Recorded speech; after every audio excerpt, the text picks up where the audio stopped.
savo Ispanijos kolegą José Manuel Alvarez. Nepaisant to, kad esame kiek skirtingose Europos geografiniuose regionuose, pastaruoju metu mūsų dvišaliai santykiai yra kaip niekada intensyvūs. Praeitais metais mūsų šalyje lankėsi Ispanijos premjeras, buvusi užsienio reikalų ministrė, šiandien turiu galimybę su Ispanijos kolega diskutuoti mūsų šalims aktualiausiais klausimais. Šiais metais sukanka 100 metų, kai Ispanija de jure pripažino Lietuvos nepriklausomybę. Tai ne tik gražus jubiliejus, tačiau ir puikia galimybė dar labiau sustiprinti dvišalių santykius įvairiose srityse, įgyvendinti bendrus projektus. Džiaugiuosi augančių ekonominių bendradarbiavimų. Praeitais metais mūsų dvišalės prekybos apyvarta pirmą kartą istorijoje perkopė 1 milijardą eurų. Lietuva suinteresuota ir toliau gilinti ekonominius santykius su Ispanija, ypač aukštą pridėtinę vertę kuriančiuose sektoriuose. Natūralu, kad susitikime su Ispanijos kolega didžiausią dėmesį skyrėme dviem aktualiausiam šių dienų klausimams – pagalba Ukrainai ir būtinybę toliau stiprinti mūsų regiono ir viso rytinio NATO flango saugumą. Mūsų pareiga ir bendras interesas yra visomis išgalėmis padėti už mūsų bendras vertybės ir saugumą kovojančiai Ukrainai. Jei nedelsiant reikalinga ginkluotė, taip pat ir sunkioji, kad ji galėtų apsiginti. Ispanija yra tarp daugiausiai ginklais Ukrainą remiančių valstybių. Tuo pačiu būtina toliau stiprinti spaudimą agresoriai Rusijai, ribojant jos galimybės finansuoti jos karo mašiną. Jau keletą savaičių vyksta diskusija dėl poreikio paskelbti embargą Rusijos naftai ir dujomis. Ir čia mūsų nuomonė tiek Lietuvos, tiek Ispanijos pozicijos sutampa, kad tai turi būti padaryta nedelsiant. Kitas svarbus aspektas, kalbant apie Rusijos agresiją Ukrainoje, yra tarptautinės bendrijos tiesioginė pareiga užtikrinti, kad karo nusikaltėliai būtų nubausti. Ir galiausiai ES kandidatės statuso suteikimas Ukrainai, kuris būtų stiprus signalas ir kartu mūsų duoklė visiems ukrainiečiams, kurie šiuo metu kovoja už principus ir vertybės, kurias mes drauge puoselėjame. Esame dėkingi Ispanijai už jos indėlį stiprinant Lietuvos ir visos Europos saugumą. Šiuo metu Ispanijos lėktuvai ir pilotai saugo mūsų oro erdvę, dalyvaudami NATO oro policijos misijoje. Savo ruoštų galiu pasakyti, kad matome ir pietinių Europos valstybių saugumo rūpešius kylančius Afrikos Sahelio regione bei Šiaurės Afrikoje. Tiek dėl terorizmo apraiškų, o ir dėl galimai kylančios maisto krizės. Ir esame pasiruošę prisijungti prie mūsų pietų partnerių ir Ispanijos, sprendžiant kylančius iššūkius. Birželio mėnesį Madride NATO valstybių vadovai turės tinkamai įvertinti pasikeitusią saugumo aplinką ir Rusijos keliamas grėsmes. Šiandien, kaip niekada, mums reikalingi sprendimai dėl NATO rytinio flango patikimos gynybos. NATO turi būti pasirengusi ginti kiekvieną alijanso teritorijos kvadratinį centimetrą žemėje, ore ir jūroje nuo pat pirmųjų galimo konflikto minučių.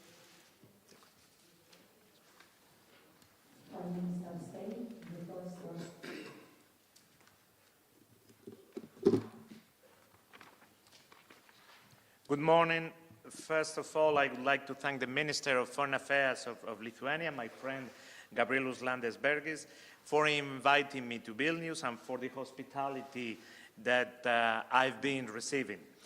In a few weeks, on July 27, it will be 100 years since the establishment of bilateral relations between our two countries, and this year marks also the 30th anniversary of the resumption of the relation in 1992. And this is a great opportunity to strengthen our economic, political, and social ties. The international situation we are experiencing, marked by Russia's unjust and unjustified aggression against Ukraine, compel us to strengthen even more these ties, both within NATO and within European Union. Spain is fully committed to the defense of our values and the defense of the eastern flank of NATO.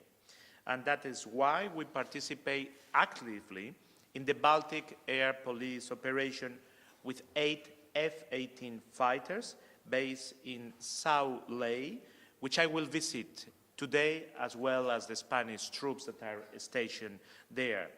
And we have more than 500 troops, Leopard tanks, based in Latvia, within the Enhanced Force Present operation.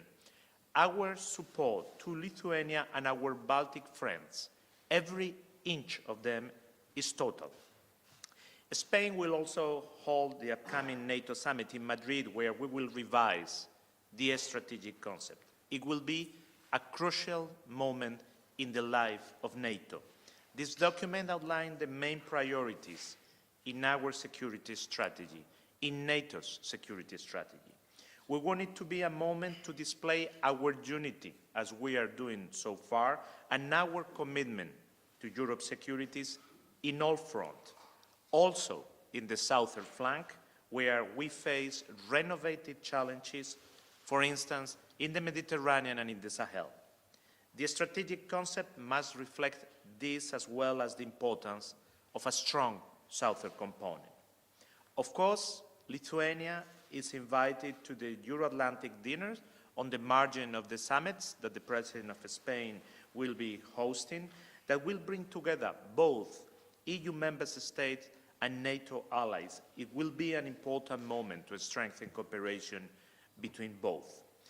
We have also discussed our unwavering support to Ukraine and the Ukrainian people.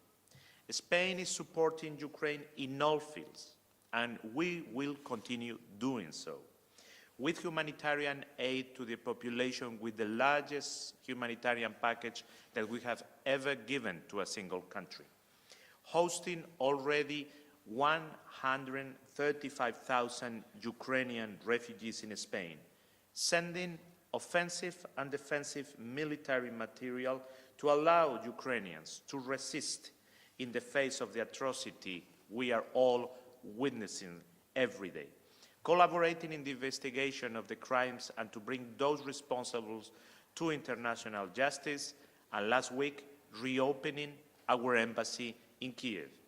We both agree that we must keep up the pressure. The economic sanctions imposed by the international community are already having an effect on the Russian economy and is our main way of deterring Russia. My friend Gabrielus and I were able also to address these issues during the meeting, as well as to share our interest in continuing with high-level contacts and to further deepen other issues that strengthen our already close relationship. Thank you very much for your hospitality. Looking forward to host you in Madrid during the NATO summit, and of course I will be pleased to answer to your questions. Thank you, Ministers. Now we invite the media representatives to ask your questions. Please introduce yourself and indicate whom the question is addressed.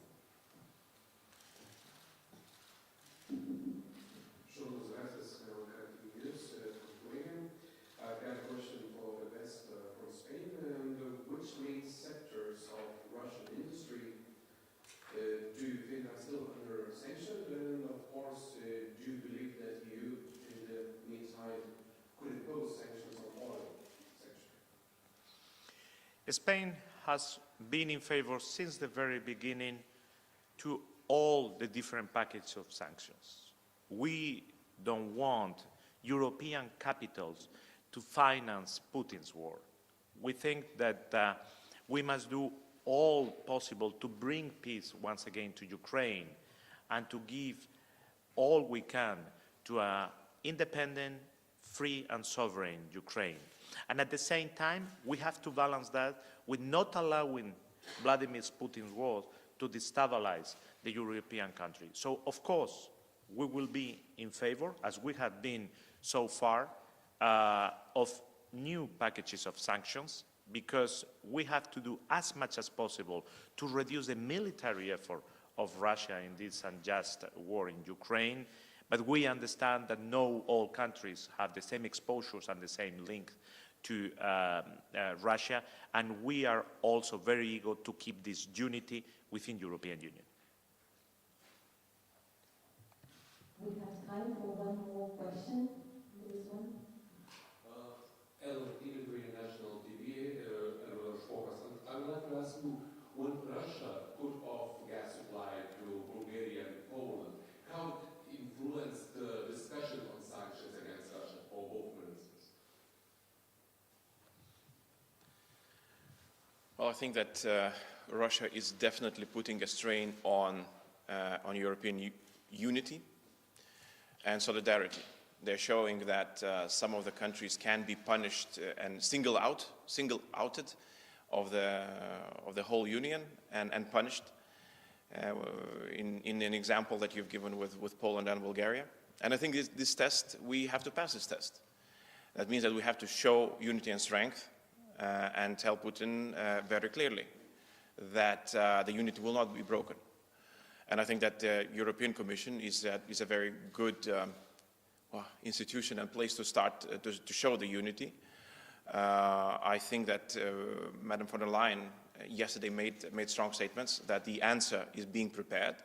Hopefully that answer would deal with the payment question, that up until the point that the sanctions are imposed on the oil and gas, that no payments in rubles could be made, so that no country can find a more convenient way or how to negotiate with Russia on a bilateral terms, that it would be a European policy when it comes to payments, and then a proposal on the sixth package.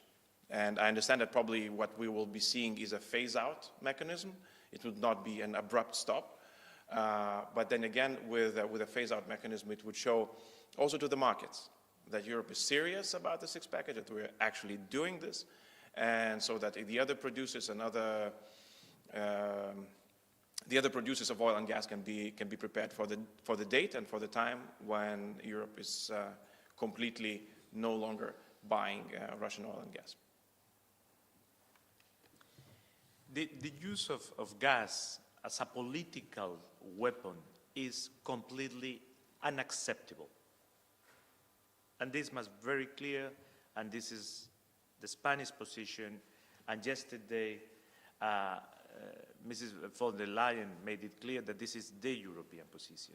We cannot use gas as a political tool, and this is also a way of hitting and threatening countries, as you can do it with military staff. This needs a European answer. I completely agree with my friend Gabrielius. We must keep unity. That's the best defense that we can do to back Ukraine and to defend European Union and European values. So the answer must be joint. We need to speed up interconnections. I was explaining my Lithuanian friend how Spain has this very large LNG capacity, almost half of European Union. If we complete interconnection, we can help other countries and other countries can help us. We must not fall into this trap. We must keep unity, and we must reject altogether, all Europeans united, the political use of gas to hit us, to harm us, to make us change our stand. We will not do it. Thank you very much. We will complete the test on